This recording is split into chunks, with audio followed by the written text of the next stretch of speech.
Olá, comunidade Umbrellers! Estamos aqui de volta para mais um vídeo, mais um podcast. Isso, e hoje nós trocamos os postos. Trocamos não, né? Porque eu não apareci aqui ainda. Mas hoje nós trocamos os postos aqui.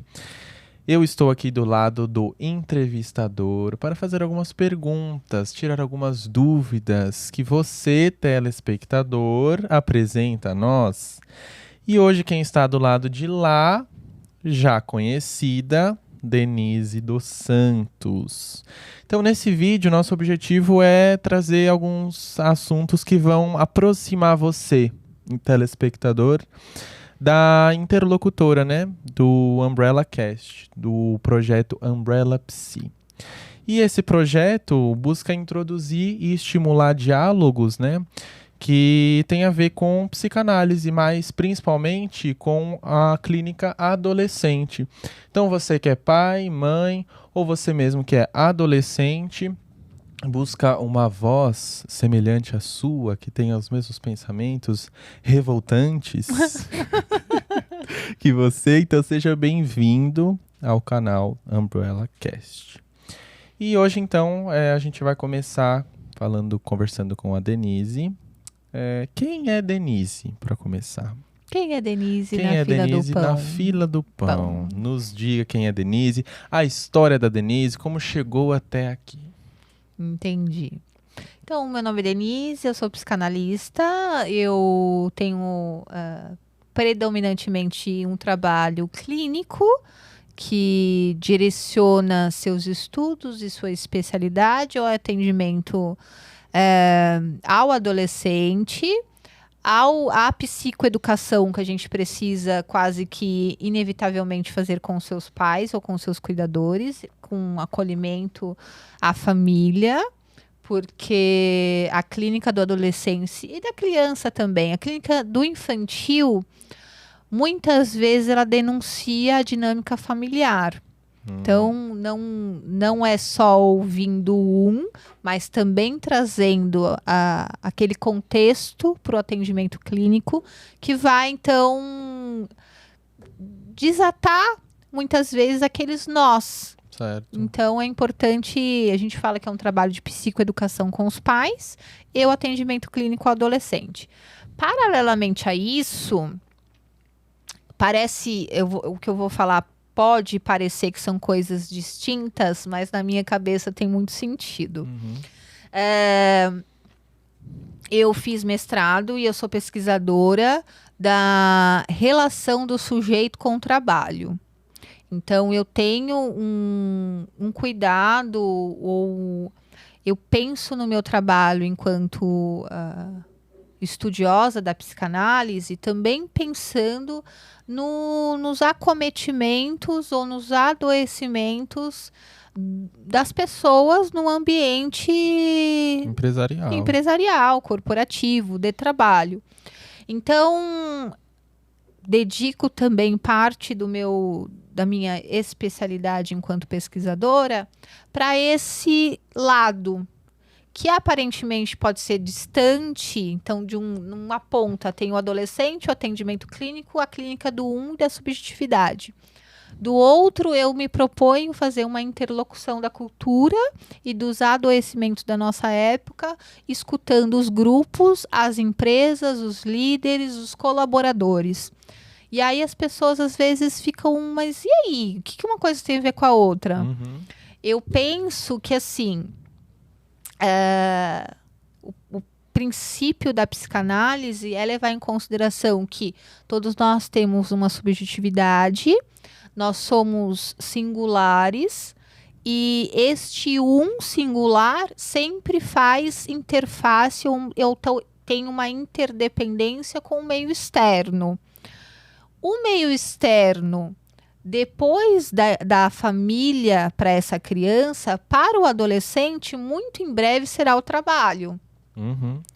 Então, quando eu falo de escutar também sobre uma perspectiva dos grupos, eu também estou acolhendo o adolescente que logo, muito em breve, também fará parte deste trabalho. Sim, como se fosse um trabalho de preparação, Exatamente, porque eu sei as dificuldades, eu escuto das dificuldades daqueles que já estão lá trabalhando.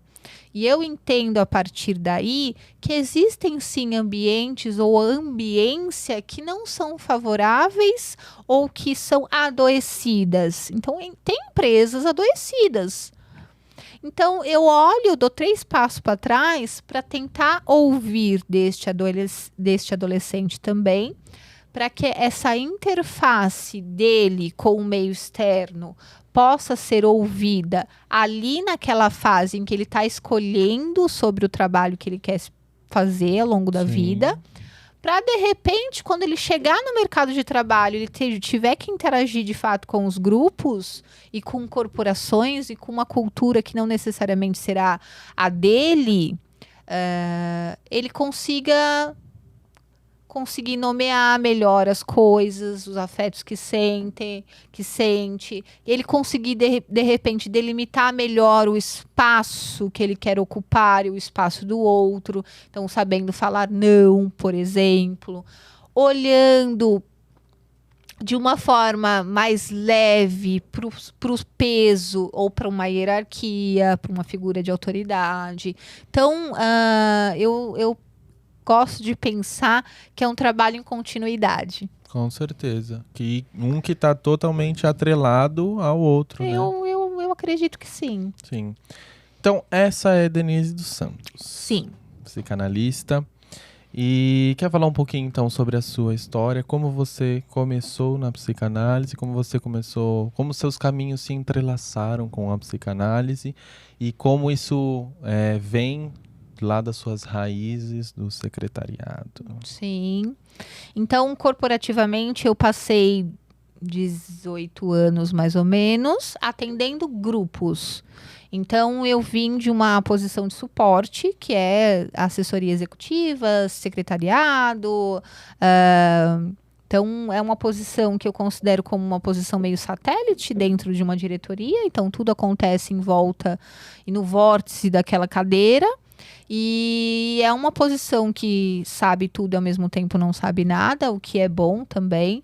E o que se aproxima, inclusive, da psicanálise. Você escuta de tudo e ao mesmo tempo não sabe de nada. Então, é uma posição que te mantém curiosa o tempo todo para que você continue ouvindo daquela história e tenha condições de se manter neutra, né? Sim. De uma neutralidade que é favorável ao tratamento psíquico, né, clínico. Então, eu vim dessa bagagem corporativa e foi através dessa minha experiência que eu observava muito dos grupos. E muitos, inclusive, líderes que tinham dificuldade. E hoje, quando eu falo com empresas, quando eu faço reunião com empresas grandes que me procuram, olha, eu preciso organizar um programa de saúde mental, bem-estar psíquico para os meus líderes, porque é através dos líderes que a gente vai conseguir cascatear tudo isso para as camadas restantes, né? Para descer a hierarquia. Aí eu vou conversar com esse líder, ele vira e fala assim, saúde mental para quem? Meu Deus. Porque para mim, como líder, como gerente, como gestor, a gente só... Então, foi através do contato de pessoas que estavam também nessa mesma condição que eu vi que é uma posição também solitária e cheia de pressão, metas, etc e tal. Então, tem também seus desafios. Então, acho que eu tenho um certo apreço por o mundo do trabalho, porque eu sou uma ex-workaholic em recuperação. E eu achava bonito, né? Trabalhar muitas horas. Sim. Que a produtividade vinha dali. Então, eu vejo no trabalho uma possibilidade de elaboração. Então, é através do trabalho que a gente consegue sublimar muitas coisas, consegue elaborar muitas coisas, de tira da cabeça, consegue produzir. Então, particularmente, aí eu estou falando da minha história, obviamente, o trabalho teve esse lugar para mim. Então, por isso que no começo era sempre muito.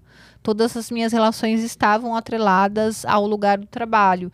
E foi fazendo análise que eu fui desconstruindo também tudo isso. Fui vendo para além, inclusive em termos de afetos e relações. E é hoje também objeto de estudo. Então, quando eu vou para o mestrado e eu falo, eu quero estudar a relação que cada sujeito pode ter com o trabalho que se propõe fazer, também diz sobre isso. Também diz sobre mim. Então, quando eu cheguei na psicanálise, eu tinha 21 anos, eu comecei a fazer análise, e depois fui fazer as formações, faz uma formação, faz outra. Você vai percebendo ao longo desse percurso, e eu fui percebendo ao longo do percurso, que as escolhas que eu fui fazendo em termos de temas, de pesquisa, de artigos que eu me propus escrever, sempre diziam muito sobre mim. Uhum. Então, aquilo que a gente escolhe muito também conscientemente. E comigo não foi diferente. Então, eu digo que eu tenho, sim, um lugar especial. O trabalho tem um lugar especial na minha condição psíquica. E eu enxergo o trabalho como um caminho de realização. Hoje não mais para esse extremo, para além do limite, mas numa coisa que pode ser mais saudável, mais que tem espaço para outros afetos. Isso. Então é disso que se trata. E é assim que eu enxergo e assim que eu escuto também as relações dos grupos, nas instituições, nas empresas, etc. e tal. Sim. E você, então, como uma pessoa analisada, como uma pessoa que já passou por todo esse caminho de evolução, de se conhecer, de identificar você nesses seus trabalhos, né? Em tudo que você escreve, naquilo que você lê, naquilo que você escuta e que você se propõe a fazer. Então, com toda essa bagagem, né, que você traz já dentro da psicanálise, não só como paciente, mas também como psicanalista, quando que você sentiu, minha pergunta é, né? Quando você sentiu que esses seus caminhos da clínica cruzaram com o adolescente? Com o adolescente? Isso. Atendendo adolescentes. Quando você começou a atender. Uma ansiedade, uma ânsia muito natural daquele que está ali terminando uma formação. Terminando, eu digo, quando está começando ali uma clínica social ou uma clínica escola. Uhum. Então, você está ali no meio da sua formação e aí, a partir daí, olha, daqui em diante, você vai começar a fazer triagem e a partir daí escutar para receber essas pessoas posteriormente na sua clínica. Certo. Então, é um estágio, digamos assim. Uhum. Quando eu estava para começar o meu estágio, eu fiz uma entrevista de avaliação para saber se eu estava apta, né, a começar a fazer triagem na clínica da escola. Então, eu fiz uma entrevista com a dona da escola e eu fiz essa pergunta. Mas e aí, fulana? Quando que eu escolho a teoria que eu vou estudar a partir de agora?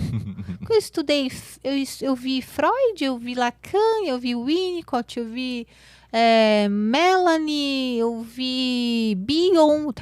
Eu tava por voltas com Bion nessa época. E aí? Quando que a gente escolhe o que a gente vai atuar? Uhum. Né? Como que a gente vai atuar? Ela respondeu assim, sabe? Tinha um semblant. O psicanalista tem um semblant, né? E ela é muito serena, muito calma. E eu sou essa irritadíssima, né? Assim, pilha de nervos. Eu tenho uma voz meio estigada, assim. E ela assim, calma. Ela falou assim, atendendo. atendendo. É só colocando o trabalho em prática que você vai reconhecer qual que é o seu lugar, né? Dentro desse trabalho. Mas tem uma interessância nisso tudo, Uhum. né? Tem uma piada interna, eu não sei se é uma piada interna ou é algo muito palatável em termos de teoria. Que cada analista tem a clínica que merece, ou a clínica que suporta ter. Sim. E foi a partir daí, da triagem e depois dos primeiros atendimentos, que eu fui entendendo que não era todo mundo que atendia criança e adolescente. Porque na minha fantasia, o que aconteceu, né? Na minha fantasia, eu aprendi que o analista sempre ouvia do resto infantil, né? Certo. Todo adulto vai falar numa terapia, em especial numa análise, Sim. dos restos e dos rastros do que ficou calcado Certo. na sua memória infantil. Uhum. Eu ficava pensando, se eu vou escutar do infantil que existe no adulto, obviamente que vai ter criança e adolescente. Pra você era óbvio. Para mim era um fato dado, era óbvio. Só depois, atendendo e conversando com os meus pares, que eu fui perceber que aquilo era uma fantasia da minha pessoa e que não são todos os analistas que se predispõem ao atendimento da criança e do adolescente. E aí eu vou dizer o porquê aqui, vou aproveitar essa oportunidade. Como eu disse nos primeiros minutos deste encontro, a clínica do adolescente e da criança, sobretudo, elas denunciam muito a dinâmica familiar que está rolando ali. Uhum. Isso significa dizer que você tem que abrir, inclusive na agenda, espaço para que esses pais cheguem perto. Então, é um trabalho que demanda tempo, disponibilidade, de libido mesmo, e predisposição Sim. para você acolher e fazer um trabalho de psicoeducação com esses pais. Então, hoje eu tenho certeza que não são todos os analistas que têm que querem direcionar essa sua clínica para esse tipo de manejo. É um trabalho que talvez seja mais próximo do paciente, justamente por ter essa troca com os pais também. Não, é o contrário disso. Porque o contrato simbólico você tem que manter, então você tem que manter com o seu adolescente, com o seu paciente, a confidencialidade do trabalho e do que é dito ali. Sim. Só que isso não significa que você não precisa ou que você não pode trazer para perto os pais para acolhimento e para direcionamento das dúvidas que eles também têm. Sim. Então, você não vai abrir o que é dito, porque é através da transferência e da confiabilidade que o trabalho se dá. Sim. Então, você não vai dizer o que o adolescente te disse, mas mesmo assim, você não vai ouvir os anseios dos pais. Interessante. Então, e ao mesmo tempo, existem também dinâmicas familiares em que os pais não querem descolar dos filhos. Então, eles usam também esse tipo de acolhimento, essa proximidade, para tentar interferir. Então, em algum tipo de manejo, nesses casos, o analista também é essa barreira. Certo. Então, é uma possibilidade de divisão. Olha, pai e mãe, você vai até aqui. A partir de lá, este lugar não te pertence, é do seu filho. Então, é também uma tentativa de delimitação, de separação, de demarcação de espaço. Olha, aqui é seu, aqui é do outro. Então, é interessante. É um trabalho que não é de família, mas tem quem faça também. Sim. Traz a família toda para o divã. Mas é um trabalho que anda em paralelo, eu digo. Sim. E já aproveitando o gancho, né? você, como psicanalista, tem um olhar mais próximo das necessidades dos adolescentes, né? O que mais está afetando os adolescentes, a ansiedade, depressão, automutilação, que é um assunto que está em pauta hoje em dia, né? E você olhando essas necessidades do adolescente, o quanto você acha que a psicanálise pode contribuir nessas necessidades do adolescente? Acho que a gente já comentou um pouco, né? Mas quanto você acha? Primeiro que eu gosto de aproximar o que é clínico de uma realidade cultural, social e com especificidades muito próprias da nossa época. Então, de nada adianta eu pensar numa clínica que foi pensada em 1900 por Freud, desconsiderando o tempo que eu tenho hoje. Sim. Então, eu estava numa aula esses dias, e aí era uma aula só de analistas, né? E não sei, não me lembro qual que era o contexto exato, mas perguntaram assim para o professor: mas o que o Freud faria nesse caso? Aí o professor falou assim, muito respeitosamente, mas ele lembrou: olha, o que Freud faria não importa pra gente, Freud já foi. Sim. Quem tá nesse tempo somos nós. O que nós faríamos neste caso é o que importa. Certo. Então eu gosto muito desse pensamento de...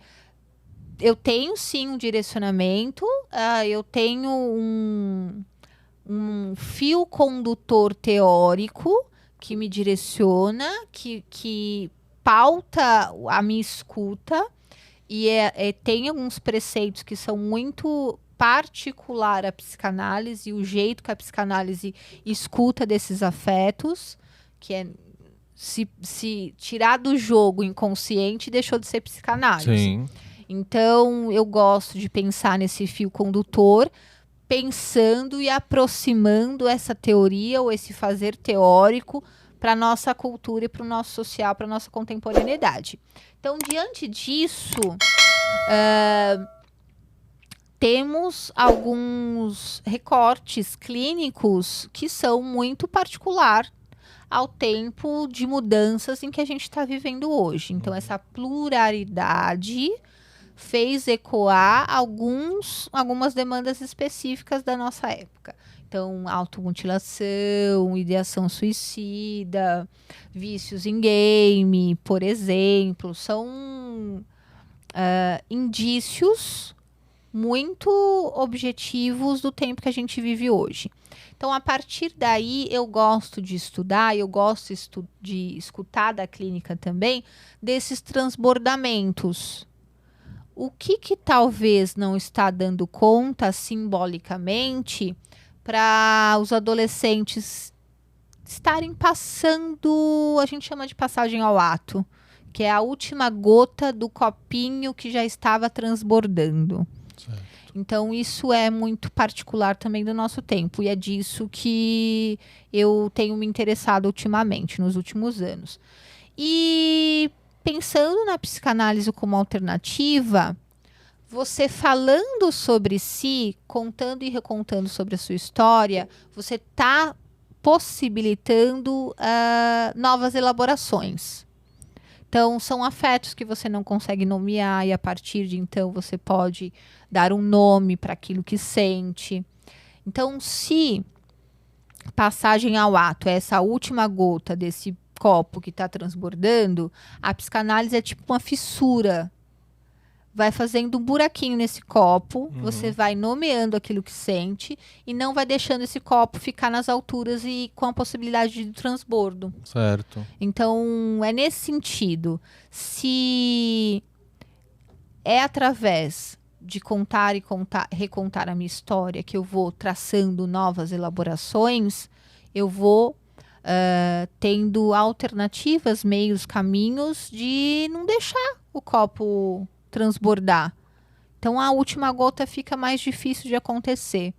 Então, é nesse sentido que a psicanálise, que eu acredito que a psicanálise pode ajudar os adolescentes a dar sentido para as coisas, a dar nome para as coisas, dar lugar para os afetos que eles sentem. Isso, e é uma coisa que nós conversamos num outro vídeo que nós gravamos, né? A psicanálise também pode ajudar o adolescente a encontrar outras formas de expressar aquilo expressar aquilo que ele está precisando falar, né? Então, às vezes, a poesia, ou é um jogo de futebol, alguma coisa física, ou compor uma música, ou pintar, ou desenhar. Então a psicanálise também vai ajudar ele a reconhecer o que ele pode fazer para poder se ajudar, né? Sim, encontrar outros caminhos simbólicos para dar vazão para essa pulsão. Isso. Que não seja exatamente de caráter impulsivo, que seja mais simbólico, certo. Que seja de sublimação, talvez. Sim. E você citou alguns pontos, né, que você percebe hoje que é necessário a gente conversar sobre, que é ideação suicida ou automutilação, depressão, ansiedade na adolescência. E como que você sente, em que ponto nós estamos, né, do avanço que nós precisamos para ajudar essas pessoas no Brasil hoje, por exemplo? O que nós precisamos fazer para melhorar um pouco a situação? Difícil essa pergunta, né?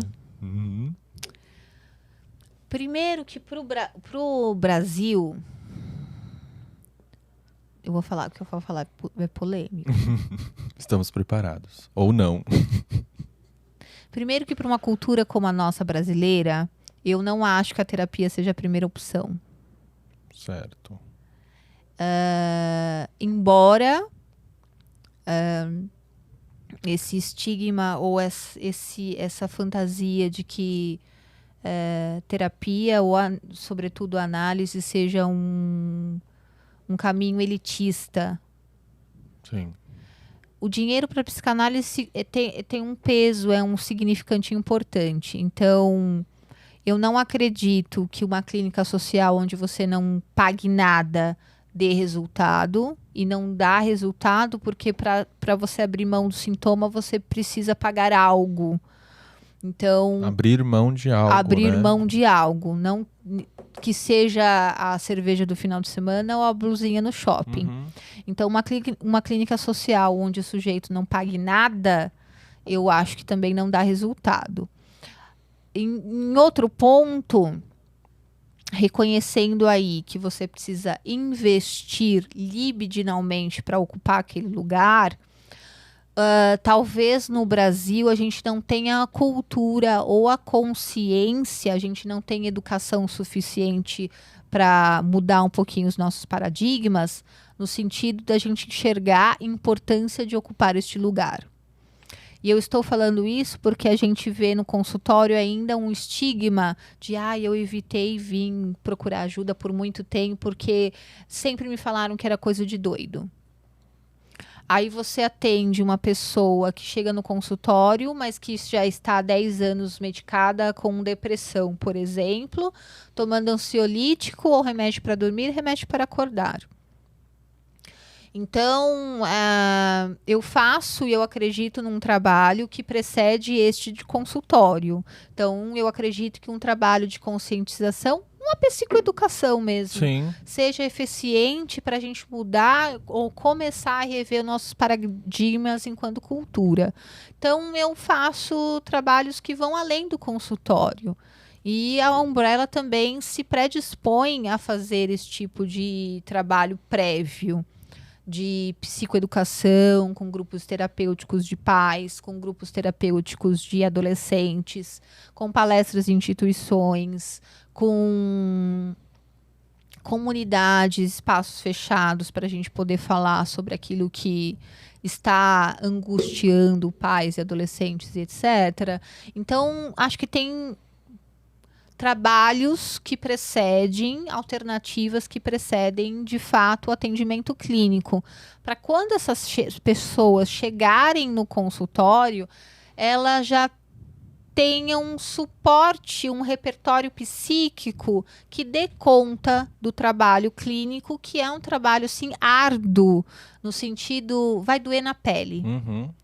É na carne, porque olhar para as suas incoerências, olhar para as suas fragilidades, para as suas vulnerabilidades, é um percurso. E é um percurso que leva tempo, que leva em consideração, então, aquele que fala. Eu brinco que até para uma análise é preciso lubrificação. Uhum. E é diferente de um trabalho cognitivo comportamental.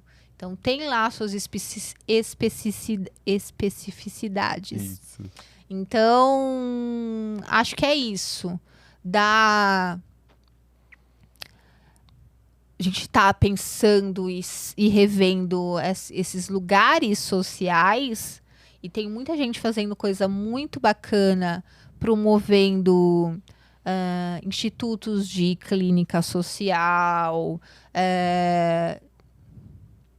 psicanálise na periferia. Uhum. Então, acho que procurando, todo mundo tem a possibilidade de hoje de encontrar um lugar para ser atendido, ou quando não, de repente uma alternativa que não é terapia exatamente, mas é terapêutico também. Certo. Eu gosto dessa filosofia. Então, nem todo trabalho clínico está dentro da clínica, certo? Sim. Algumas ações podem ser tomadas. Eu gosto de pensar nisso. Eu gosto de pensar que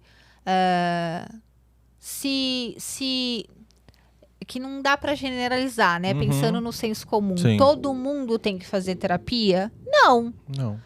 Mas se não é para todo mundo, será que eu não posso promover alternativas para ajudar essas pessoas de outras formas? Sim, com certeza.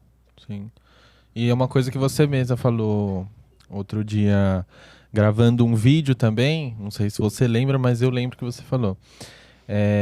Que você falou assim, se eu puder minimizar um pouco o sofrimento desse indivíduo antes dele chegar na clínica, o meu trabalho grande parte já vai ter sido feito, né? Sim. Então, realmente, essas ações, Umbrella Cast é um dos projetos que tem muita capacidade, né? De ajudar essas pessoas, de dar uma ideia diferente, né? E a iniciativa aqui do YouTube é exatamente essa. Tentar desmistificar muito do que a gente escuta na clínica do adolescente, muito do que a gente escuta dos pais e muito do que a gente escuta do senso comum, para aproximar ou para desconstruir aquilo que as pessoas acreditam, para tentar minimizar de alguma forma o sofrimento que essas pessoas sentem e, de repente, em algum momento, acolhê-las para um processo, para um percurso, para um tratamento. Certo. E nós já estamos caminhando para o fim deste episódio. Foi muito rápido! Foi muito rápido. E como uma última proposição, então, uma última pergunta, gostaria de te deixar livre para dizer o que você espera da clínica adolescente, os próximos passos, envolvendo você mesma, o que você propõe, como você está se sentindo no lugar que você está hoje e como você espera ajudar mais as pessoas, principalmente os adolescentes. Uhum. Então, Umbrella Cast ou Umbrella Psicanálise surge, então, com um propósito, com a missão de desmitificar essa clínica particular, no sentido de com essas características tão próprias do período do adolescer, não desconsiderando, então, as angústias dos pais e esse lugar em que de articulação com esses dois polos é um lugar que eu considero muito importante e que eu considero interessante. Então, o que eu espero para esse projeto, para essa empresa, para essa instituição, é que a gente consiga falar com as pessoas que a gente está com essa proposta para conversar, para dialogar, para ser interlocutor dos pais e dos adolescentes. E, por outro lado, tentar minimizar todos esses desencontros ou desconfortos ou esse senso comum ou esse discurso social de que o adolescente sofre ou sente a pressão das escolhas ou de um ideal que seja físico ou um ideal de felicidade. Uhum. Então, o bem que a psicanálise pode promover para tudo isso é furar esse discurso do senso comum. Isso é o que eu me proponho fazer, é o que eu espero e essa é a minha expectativa, então, com o Grupo Umbrella. Certo, perfeito, muito bom. Então eu agradeço a sua presença hoje. Já vou te pedir para se inscrever no canal, ativar as notificações e ficar por dentro de tudo que essas 3 maravilhosas psicanalistas se juntaram para fazer e para propor, para melhorar então esse cenário, né? E propor uma saúde psíquica melhor para os adolescentes e para as pessoas em geral. Muito obrigado pela sua presença. E Até esse a próxima. é o meu, o seu, o nosso nosso Umbrella Cast. Tchau. Tchau.